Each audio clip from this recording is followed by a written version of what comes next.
If your team got guaranteed money, tell them call me. Whoop. Make me say, my.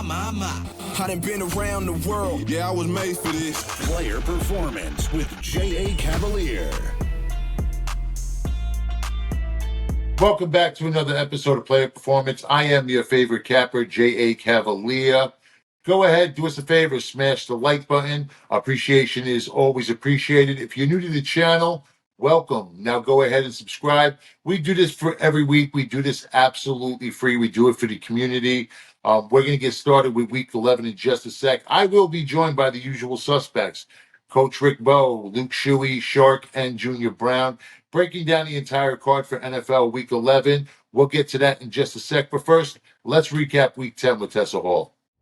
Back it up. One more time. All right, let's see that again. Here's your NFL Week 10 recap. The year of Lamar continues. Joe Burrow and the Bengals stay cold. The Giants should have left Daniel Jones and the entire offense in Germany after falling to the Panthers. Bears players supposedly want Caleb Williams benched. That's what a loss to the Patriots does to you. The Niners missed 3 field goals and somehow still beat the Bucs. He can't keep getting away with this. Denver misses a game-winning field goal to save Mahomes. Joe Flacco officially has some blackmail in his front office. No other explanation. Is Russ back?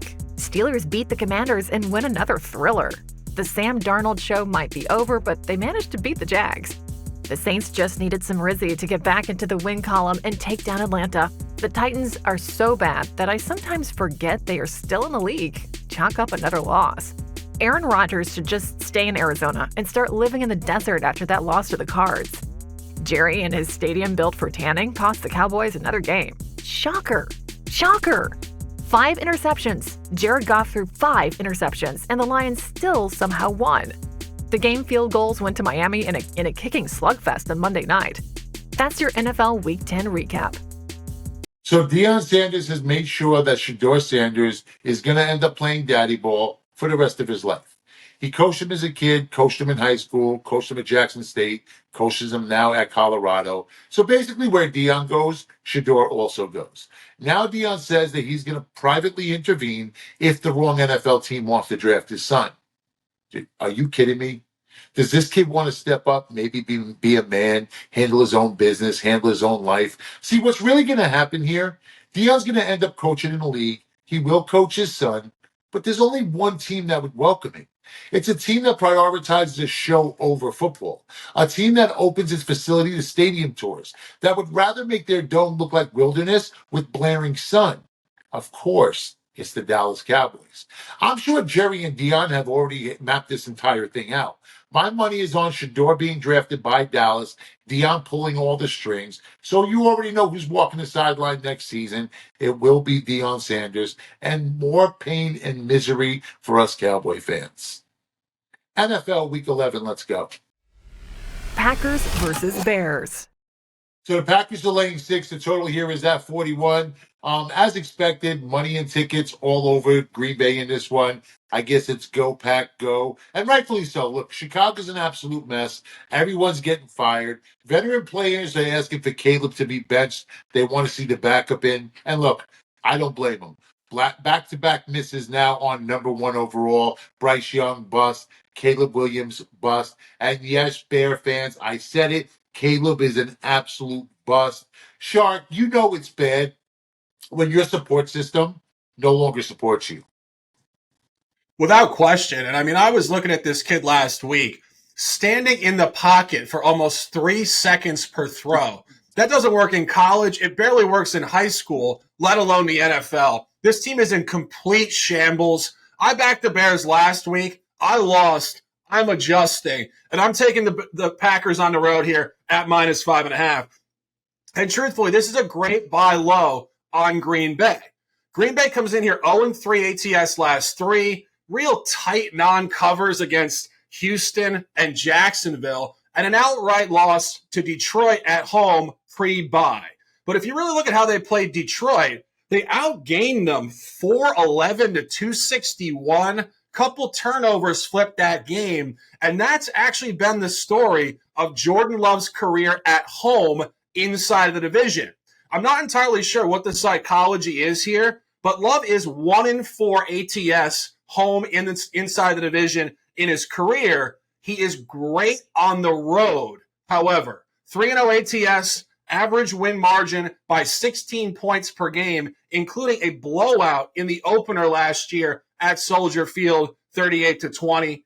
We're talking about Chicago. They're a disaster. I think Eberflus is out the door. You said it. Maybe the backup, Tyson Bagent, is better than Caleb Williams. I don't know. But what I do know is their home calendar covers have been fool's gold against Tennessee, an injured Rams team, and Carolina. This is where Green Bay will continue their domination against the Bears. A very heavy, notable road line by the Packers here at -5.5. Yeah, I couldn't agree more. I mean, this game just checks all the boxes for me. Good coach off a bad loss, check. Good coach off a bye week, check. Jordan Love, second game off an injury, check. Love gets the bye week to heal, check. And we're fading Caleb Williams. Fucking check, check, check. Look, Jordan Love, 2-0 against the Bears. In those games, 561 passing yards, 5 touchdowns, no interceptions. Green Bay off a bye is going to score. Hard to believe that the Bears are going to be able to keep up. They have shown absolutely nothing. Offensive coordinator fired last week. Vets calling for the backup. Chicago has scored 15 or less in 3 straight. Like I said to start it, go, Pack, go. Jaguars versus Lions. So the Lions are laying 13. The total here is at 47. Luke is at the airport, of course. You hear the baby's fucking crying. Shut that baby up. I took Houston plus 3.5 against Detroit. It was my game of the week last week. And, of course, we cashed. But Texas should have won that game. Goff turned it over 5 times, basically gifted it to them, put it in their lap. The Texans just couldn't cash in, couldn't get the win. Still got cash the ticket, so that's all I care about. And the Jaguars, well, the Jaguars are done. They lost by 5 to the Vikings. Should have been a lot more. Sam Darnold, of course, picked off twice in the red zone. Luke, I assume this is not going to be a play on Mac Jones, correct? Dude, stay away from Mac. Stay away from the Mac. That's all I can say. Jay has me on the Lions game. Again, just because I'm the prop master, I have to envy his Montgomery prop every week, you know. You envy it. You envy it. Don't lie. You envy it. I'm not denying it. I'm here at the airport getting my cavity searched here. But so So it's anyways, a good day all around. all I'm saying is even last week it cashed when you said it might not. It was a tough matchup. He still scores a touchdown. But I'm staying away. No. I didn't say it wouldn't. I said Right. It was difficult for me to root for a Montgomery touchdown to cash a ticket when I was so heavy on the Houston Texans plus the 3.5. That's Which what it was. hit. I could, yes, and that hit, of course, but I could. It's difficult for me to root for both sides of the coin. So I dug in, what I felt was the better spot, and that was the Texans plus the 3.5, and we all cashed with that. I feel you. It still hits. It's just crazy. But anyways, this week I'm following. I don't always touch passing touchdowns props, but I'm on the TDs this week. TDs. Show me them all. Whatever you got. It's Mac Jones. It's Jared Goff. What did they do last week combined? They threw for 7 interceptions. Ugly ass football. But I do expect a bounce back game here for the Lions offense. You know, yes, they still won last week, but it was tough. I think they're going to feast on the Jaguars defense. To take advantage here, I can go in Goff over 1.5 passing touchdowns. I mean, no doubt in my mind, Dan Campbell's priority this week is to restore Goff's confidence. They're going to need him come the playoff push. We see how good of the team they are, but to win the Super Bowl, he has to be playing well. I think they're going to be in the red zone plenty of times. For him to get 2 or 3 touchdowns is not a stretch here. And then look at his game before last week, or his game history. He had 2+ touchdowns in 6 of 7 games this year. That's 86% of the time. Against a 2-8 team led by Mac Jones, give me 86% every day of the damn week. Goff over 1.5 passing touchdowns. I love it. All right, so we're going to cook up a nice little 3-team same-game parlay. Look, 13 is just big. And I really think that Dan Campbell's true priority in a game like this is just get in, get out, and keep everybody healthy. So, again, 13 is such a big number. I think we'll cook up a nice little same-game parlay. We're going to go Monty anytime touchdowns, Goff over 1.5 touchdowns, and the Lions first half money line. Montgomery touchdowns in 7 of 9. You guys already know. Jags have allowed a rushing score in 6 of 10 this year. Said I would ride Monty until the books had caught up. Well, guess what? The books have caught up. They juiced it last week to 180. He scored anyway, but I'm not laying 180. Detroit will do what the Detroit Lions do. So they're going to build up a nice little SGP, 3-leg SGP. We have Goff over 1.5 passing touchdowns. We have Monty anytime touchdown, and we're going to take the Detroit Lions first half money line. I love it. Vikings versus Titans. So the Vikings are laying 6. The total here is at 39.5. So the Titans showed up, looked good last week for the first quarter. Chargers, of course, rolled from there. I had the Chargers in moneyline parlays. I also had the Vikings in moneyline parlays. Vikings didn't make it easy. Sam Darnold, 2 red zone interceptions. If they play any other quarterback, they probably lose that game. Maybe other than the quarterback that they're going to face here in this week. Junior, I don't see any road to the window that starts in Tennessee. So I'm going to assume you're on the Vikings. How are you playing Skull in this spot? Yeah, I just think that you're asking a lot of Will Levis to overcome this Vikings defense that really seems to confuse quarterbacks that don't have experience. Like when they go up against vets, not to say that it doesn't work, but the vets at least have some idea of how to mitigate disaster. Whereas a guy like Will Levis, even against an average defense, he doesn't really know what he's doing. He's a walking meme. I expect to have a fresh one of those to throw on my Twitter account or my X account this week. But all jokes aside, it's a team with no motivation versus a team that plays in the best division in football. And even though they started off red hot, there's no guarantee that they'll even make the playoffs as good as their division is. So Minnesota cannot afford to take these type of games unseriously, for lack of a better word. And I think people are overreacting to Sam Darnold just a little bit. Sam Darnold's a classic case of the super strong arm quarterback, starting at USC as like a 17-year-old because he had that gunslinger arm and mentality. It doesn't really always work in the NFL. You've got to use, your ability to read defenses and have pocket presence with your ability to throw. It's not a coincidence that he was only making those mistakes in the red zone. It's because he gets a bit overconfident. I'm sure the coaches will be in his ear. They got a good young coach over there. They'll fix what they need to fix, right the ship. I think they win by margin here. 3 interceptions in the red zone last 2 weeks. Look, I just don't trust Sam Darnold after what I've saw from him the last 2 weeks. Have you seen how bad he's looked? I mean, seriously. Minnesota is finding ways to win, but they're finding ways to win despite Sam. The safest bet for me, at least in this spot, is Tennessee team total under 15.5. Historically bad offense. I would never in my life allow you guys to bet money on Levis. I just wouldn't. I care way too much about you guys. I would rather fade him and lose than have you guys play on him. But forget that. Their offense is 27th overall in yards, 27th in scoring, 31st in passing. The run game is okay, but Minnesota is second in rushing yards allowed, 30 yards per rush. So for me, it's anything. It's going to be the Titans team total under. I can't back the Vikings, although I do think they win, and they probably win by margin. I just can't do it because Sam Darnold has been one of those super streaky quarterbacks where he's either playing real well at MVP caliber or he's not. If you remember when he first started with Carolina, after Baker Mayfield got hurt, Sam Darnold took over and was starting for the first 3 games. He looked like a world beater. He looked like MVP. Then all of a sudden, he's playing in quicksand. He throws an interception, comes back, throws another one, comes back, throws another one.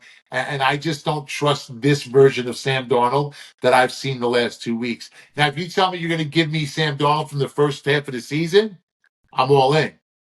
But what I've seen these last 2 weeks is just too many interceptions, too many poor and bad decisions in the most crucial of moments. Raiders versus Dolphins. The Dolphins are laying 7.5. The total here is at 44.5. Raiders coming in off of a bye. Dolphins on a short week beat the Rams outright. Junior, are the Raiders tanking? Are they tanking for Shedeur Sanders? And really, is he the fucking best quarterback that the college has to offer? I mean, I don't think so, but what's your opinion? Yeah, so I got into an online argument with people that rating quarterbacks or evaluating quarterbacks is the hardest thing in all of professional sports. Brock Purdy was the last person picked in the draft. Trevor Lawrence was the first person picked in the draft. figure that out if somehow. Well, I have a comeback for that, and I strongly disagree. I think the problem is they try to measure what their perception of their talent is rather than their performance in college football. Because every quarterback in college football has told you exactly who they are. Joe Burrow did nothing his first year at LSU, right? They actually Right. looked terrible his first year at LSU. Then they enter that bowl game, and something in that bowl game happened. He got injured and got fired up, and the team got fired up behind him because of how fired up he was. And then they come back the following year, probably the best season we'll ever see from a college quarterback, right? But if you go through the list of starting quarterbacks now and look at how they performed in college, they told you who they were. I Right. mean, Bryce Young took a historic like school like Alabama, did nothing with the talent there. Caleb Williams, again, very poor performance at USC in a conference that played no defense in the Pac-12.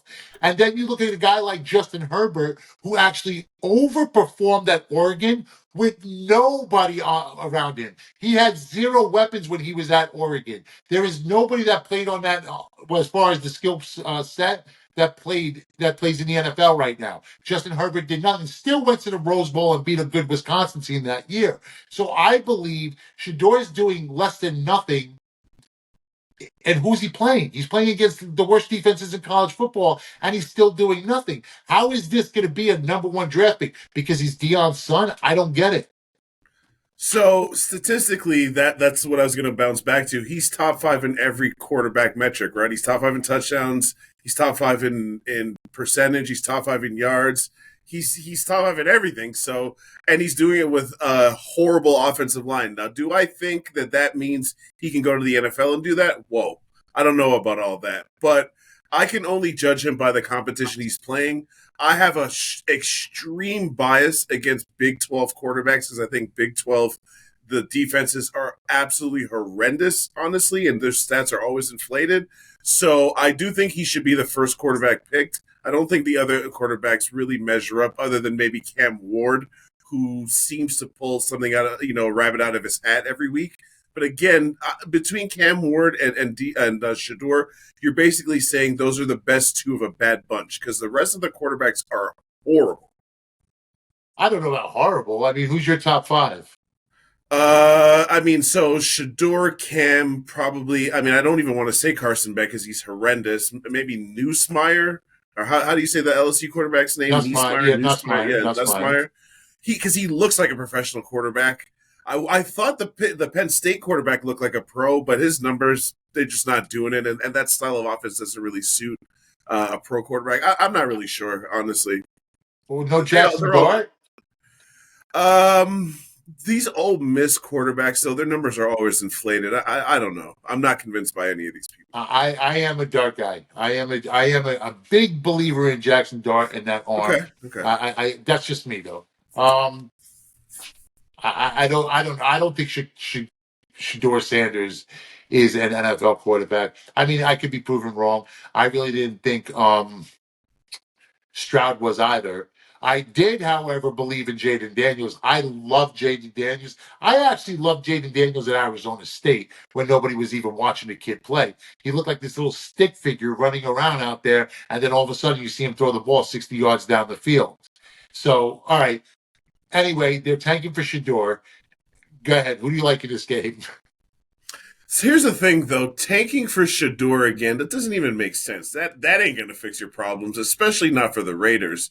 That being said, I can only look Miami. I mentioned in a previous video that we did, I had the Patriots and Rams totaled teased up to 50, and I'm combining that with the Dolphins teased down to 1.5. I don't 7.5. I mean, just as a professional capper, you want to lose your fucking money.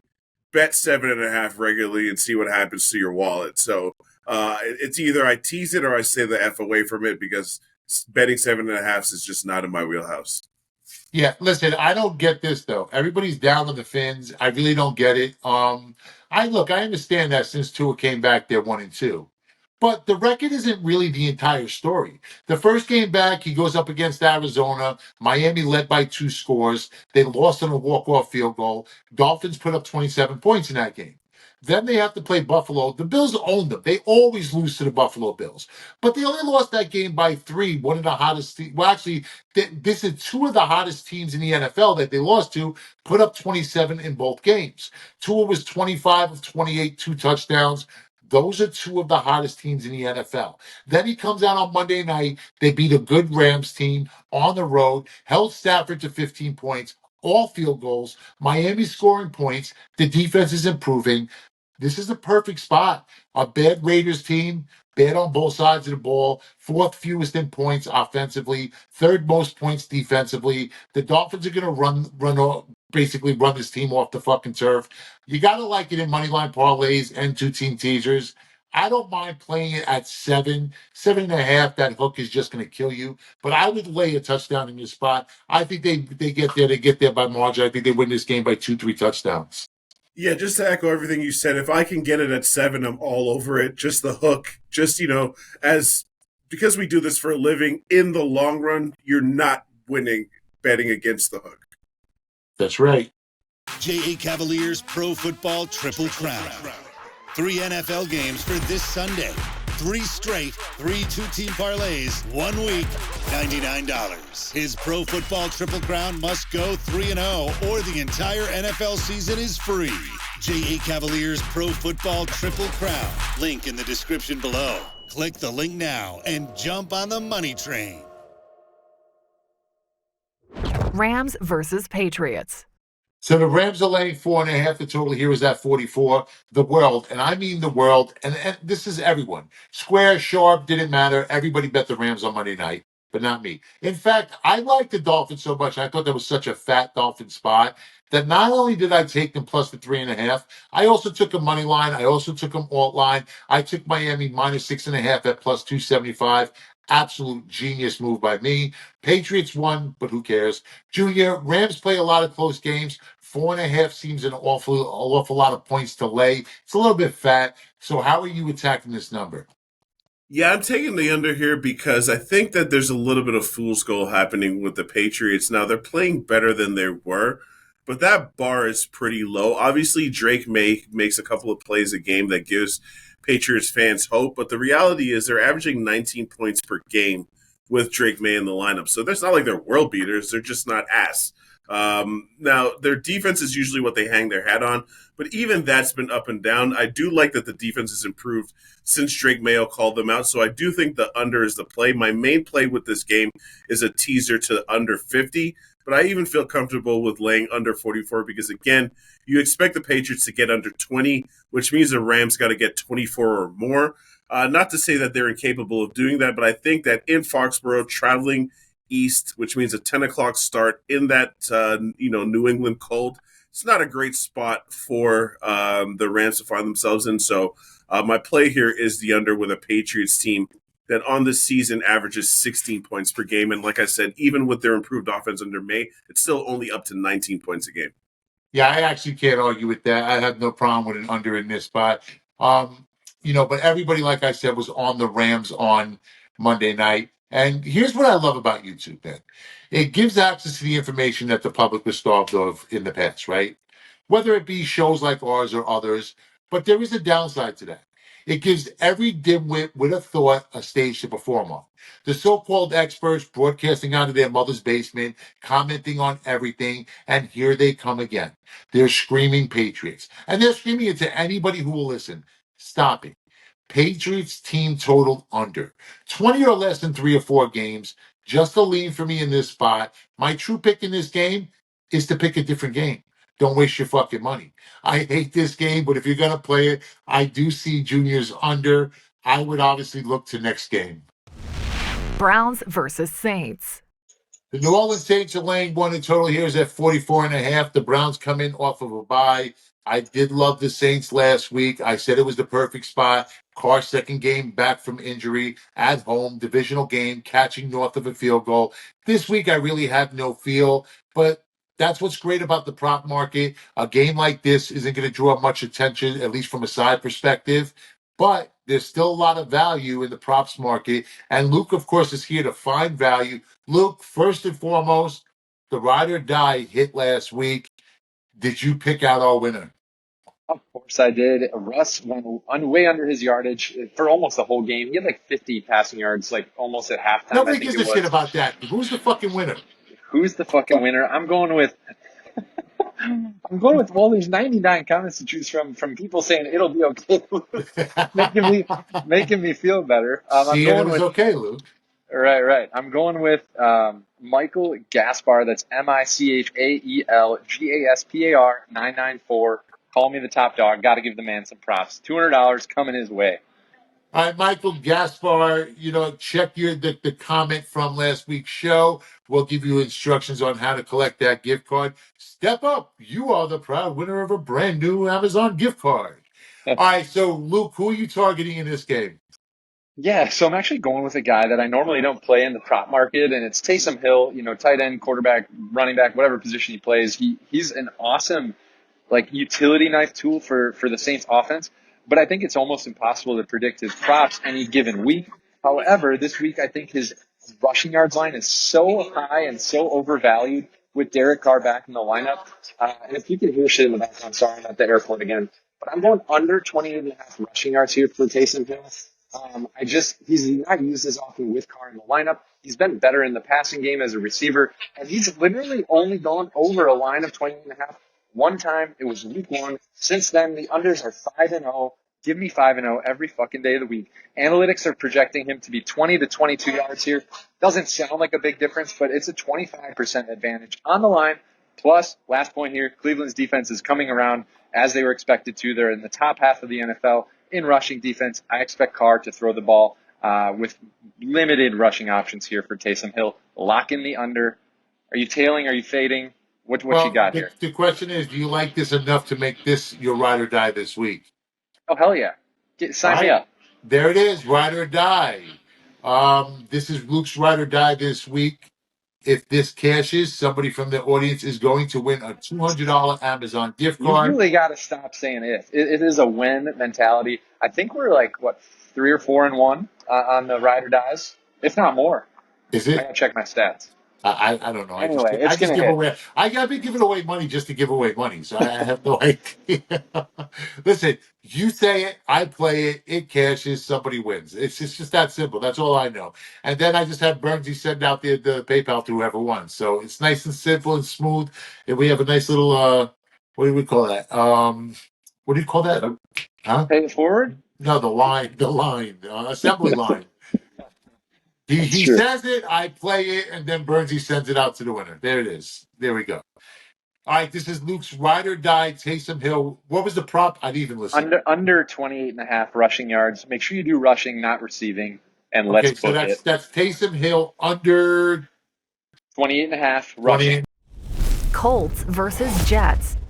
The Jets are laying 4. The total here is at 44. Now, this line actually opened at 3.5. It's now up to 4. I just want to meet the fucking sicko that's betting the Jets in this spot.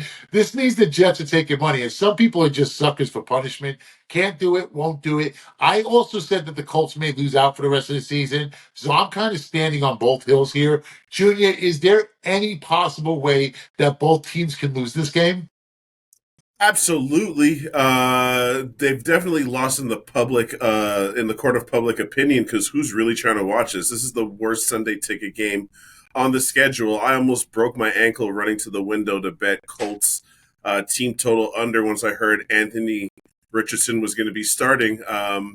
Listen, this is a sinking ship that they're just trying to figure out a way not to go down this early in the season, but there is no hope and there is no path to success until the offseason comes for this team. This is a team who everything that was supposed to be working for them in the offseason doesn't work, starting with the quarterback position, where they've got an old man who seems to, figure out how to bring back a blast from the past twice every 6 to 8 quarters, which is obviously not a winning formula. And then they've got a young guy who miraculously somehow this is only the second outdoor football game of his career. So I don't really know what to make of this game. I'm not even going to waste my time talking about the Jets, the most Jekyll and Hyde team in the league.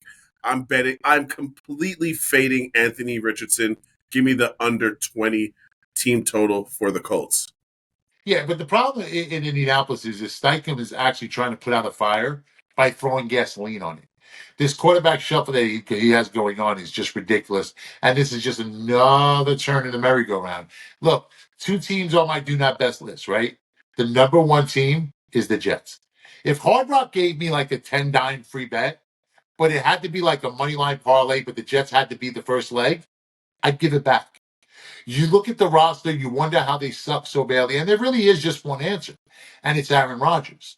Dude used to stay in the pocket, stand tall, and drop dimes. Now the pocket collapses, he crumbles. He sniffs pressure, and he just folds like a tent. He's getting a ton of pressure, and I get that. Jets 16th in sacks allowed, 24th in sack yards, 24th in QBR. Don't do it, guys. Do not back the Jets. I just can't do it again. This is a hard pass for me on this game. Two teams I am completely checked out of. Colts team total is not a bad look. The only problem that I have in that is Jonathan Taylor may go for 200 in this fucking game. If you watch the way that Jets defense, played that Matador style of defense against the Cardinals, I mean, there may not have been a more disgusting display of defense this entire football season. Yeah, they have 19 more missed tackles than the next worst team in the NFL. Just wrap your head around that nonsense. Sauce Gardner getting carried for 6 yards.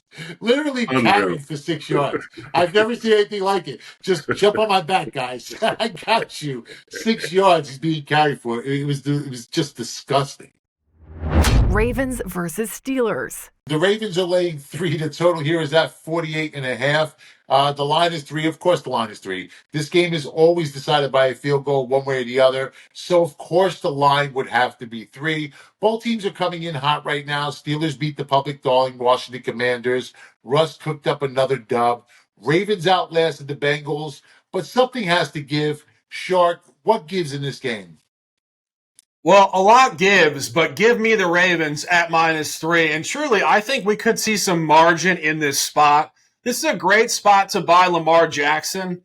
Did win the previous game on Thursday night about a week and a half ago against Cincinnati. Didn't cover the spread, 35-34. Late touchdown, non-2-point conversion by the Bengals for the Ravens to get a win. But this is where Baltimore, with Lamar, is 8-1 ATS in the week following a non-cover last 9. When he's annoyed, they didn't play well against the number, they bounce back.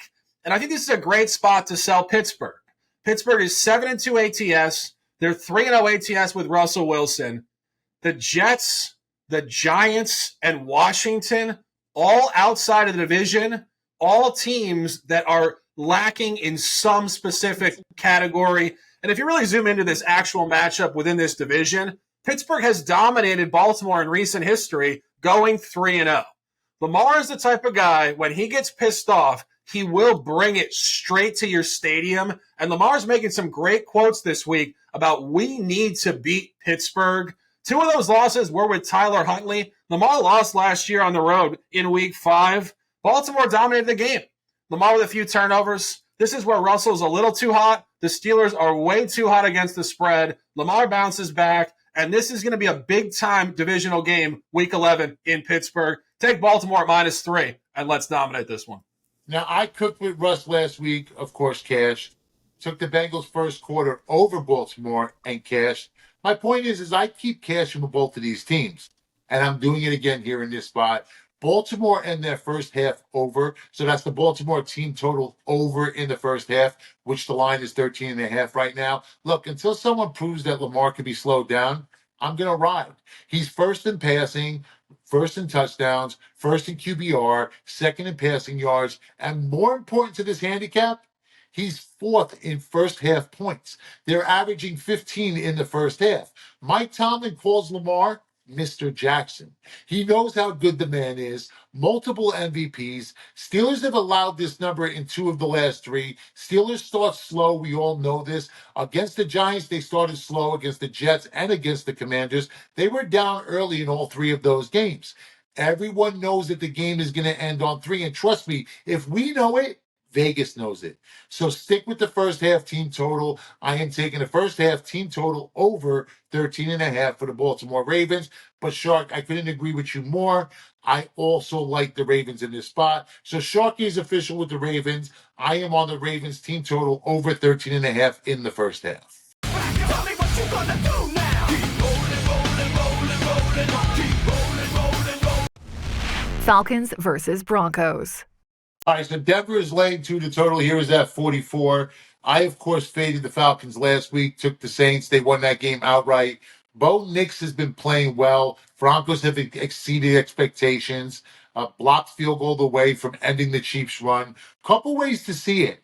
Confident, just went head-to-head with the Super Bowl champs. Or do you feel dejected? Did everything right and still lost the game? Shark, which of these teams bounced back this week? You know, truthfully, I would usually think losing in that fashion last week on a blocked kick is demoralizing. But I think this team has sustainable upside with Bo Nix and Sean Payton this year. Actually, 6-3-1 ATS, very consistent throughout. And I think this is really dependent on their defense traveling well and playing well at Mile High here at 4 o'clock. 6th in yards against, 4th in points. And Kirk Cousins for the Falcons has been lighting up teams all year, but I think we have to be really noticeable as to who they're playing. Mostly NFC South divisional teams with horrible defenses, and of course, the Dallas Cowboys. Atlanta has performed very well in the division, very poor against the AFC, taking an outright loss at home in week 1 to Pittsburgh, 18-10, and another non-cover at home against Kansas City. And I think this truly is just the quality of these AFC teams being higher than the Falcons. I think Denver turns up here. Denver's performed great at home as a favorite this year, specifically, not as a dog. Buy the Broncos here at 4 o'clock at -125. Now, I said on this show last week that last week was just the dogs' week, right? And what did the dogs do? They went 11-3. This week feels chalky, and this should be chalky. It's not because the wrong team's favored in this game, but I'm on Atlanta. Denver's coming off of an emotional loss, blocked the kick. It's devastating L. Last week, Atlanta got away from the run. Not this week. Denver's 24th in yards, 22nd in scoring overall, 24th in offensive DVOA. Kirk Cousins has been the target of many of my jokes in the past, but he's played well this year. 3rd most passing yards.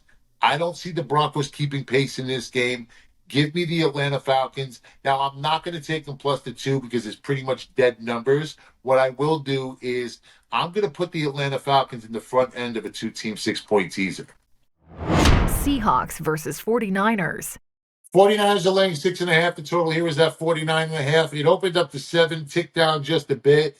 Seahawks coming off of a bye. Niners cost me a ton of money. Actually, I shouldn't say the Niners. Moody cost me $20,000 last week. 3 missed field goals. At least I wasn't the only one upset. Debo went off on him on the sideline, got into a fight with the long snapper, and I love it. Listen, I love to see that passion. I love to see that fight. We're out here busting our hump, and you're sitting here missing field goals. Debo is an absolute dog. You know, you have one job, Finkel. Kick the damn ball. That game wasn't even close. Not even close to the final score, at least. Luke, I may hurt you if you play a field goal prop in this game.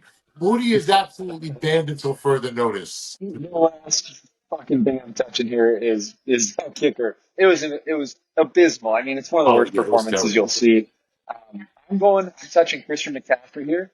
That sounded really bad about touching him, but I'm going with the McCaffrey prop. And so last week was a question mark. You know, how he'd look coming back from injury, how much he'd play, and I'm not giving myself too much props here, but I was staying away from his market. People were all over his overs, and it was bait. It was Vegas bait.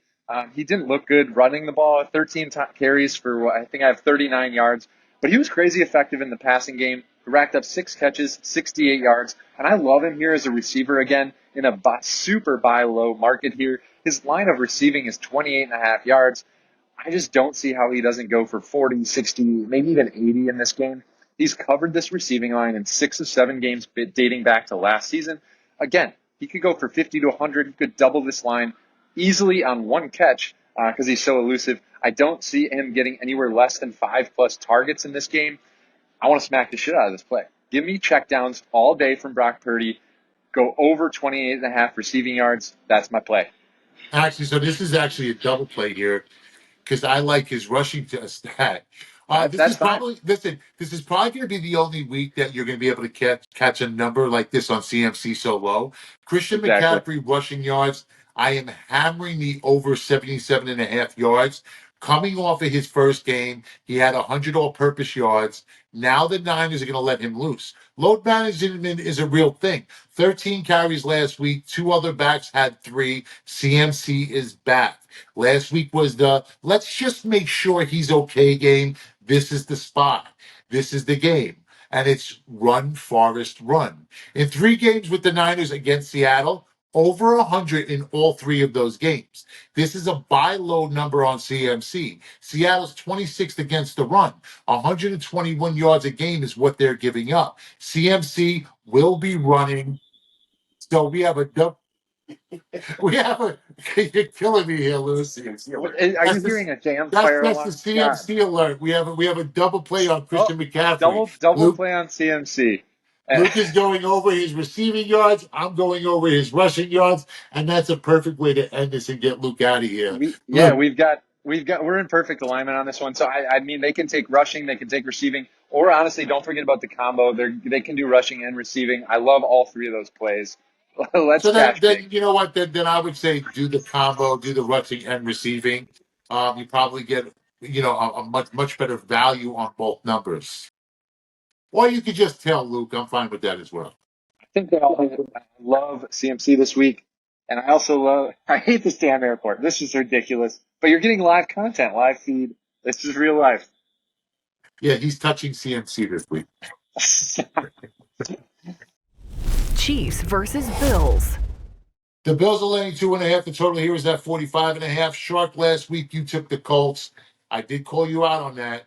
I ended up playing the Buffalo Bills in the first half. I took their team total over. I also took them on the money line in a bunch of money line parlays, all of which ended up cashing for me.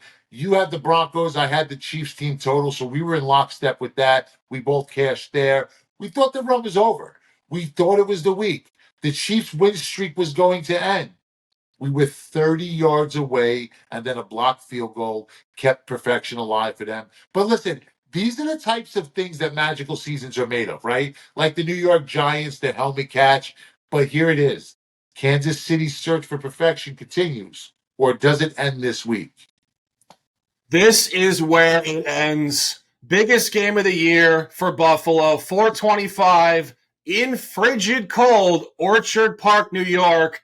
It is going down. Taking the Bills on the money line at 125. And you said it. Dream seasons oftentimes are defined by lucky wins and extremely clutch plays. But not in Week 11 when you've beaten 6 straight opponents prior to last week with significant injuries. This is one of the most fraudulent 9-0 teams in league history. We're not taking shots at their Super Bowl runs from previous seasons. We're stating unequivocal facts about this year's calendar. And you look at how Josh Allen has played Mahomes in his career, very polarized postseason versus regular season. Mahomes has gotten the better of Allen twice in the playoffs in recent history. But in the regular season, it is Josh Allen time to the max. 3-0 ATS last 3, 38-23 years ago, 24-22 years ago, 20-17 last year in Kansas City. Now he gets his first career home game in the regular season against Mahomes. And you said it last week. I incorrectly took the Colts. Allen didn't play a great game. Some really sketchy interceptions. His head was looking ahead to this week despite the win. And final point on this. Last year in the playoffs, January the 21st it was, Kansas City 27, Buffalo 24 in Orchard Park. Tyler Bass missed a 44-yard field goal to tie the game and go to overtime. Game of the year for the Bills. Kansas City is capped. I'm fired up. You're fired up. I know you align with this. Let's fucking go, Bills. J.A., talk to me. Now, yeah, that Bass missed field goal was just a long line of mishaps for Buffalo. Remember, they were absolutely rolling the Eagles, and then they'd let the Eagles come back on them. It was during that entire stretch. But this is the week, guys. This is the week. The Chiefs lose this week. I'm all over Buffalo. Great run, but it's done. Mahomes, done. The luck stops in Buffalo. Down against the Raiders, Bucks could have won in regulation. Denver gets a field goal blocked. The Chiefs team is beatable. It's not even really that good. It's just going to take a team that isn't going to beat themselves. And the Bills are that team. Mahomes isn't the same. Mahomes 11th in passing, 10th in touchdowns. Only 3 more touchdowns than picks. Buffalo's legit. 5 straight wins. Scored 30 or more in 4 or 5 of those games. Allen 3-1 head-to-head with Mahomes, at least in the regular season. Bills 4-0 at home. I think they win here. I think they win big. So this is what I'm going to do. I'm going to look to take the Buffalo Bills on the alt line. I'm looking for a 10. I'm going to lay double digits in this spot because I think they win by 2 touchdowns or more. I think the Kansas City Chiefs go down late in this game and then just basically give up. JA Cavaliers Pro Football Triple Crown. 3 NFL games for this Sunday. 3 straight, 3 two-team parlays, 1 week, $99. His Pro Football Triple Crown must go 3-0 or the entire NFL season is free. JA Cavaliers Pro Football Triple Crown. Link in the description below. Click the link now and jump on the money train. That's right. Get to ylose.com. That's the letter YLOSE.com. Free picks, stats, trends, scores, odds, and more. That's ylose.com, the letter YLOSE.com. You want the games that I'm playing, the games that I'm personally betting? Click the link in the description below. Pick up this week's NFL Triple Crown. 3 max bets, 3 straight, 3 two-team parlays. 1 week, $99. Must go 6-0 or the entire NFL season is free. And I love this week's card. Guys, you can pick that up right now. Link in the description below. Well, that's it for us, NFL Week 11. We'll see you guys back here next week as we break down NFL Week 12. For Junior Brown, The Shark, Coach Rick Bowe, and Luke Shuey, I am J.A. Cavalier. Guys, remember, yesterday's a memory. Tomorrow's not guaranteed. You're here now. You're around. You're alive. Make it count. Cut my life into pieces. This is my last resort. Suffocation, no breathing. Don't give a fuck if I cut my arm.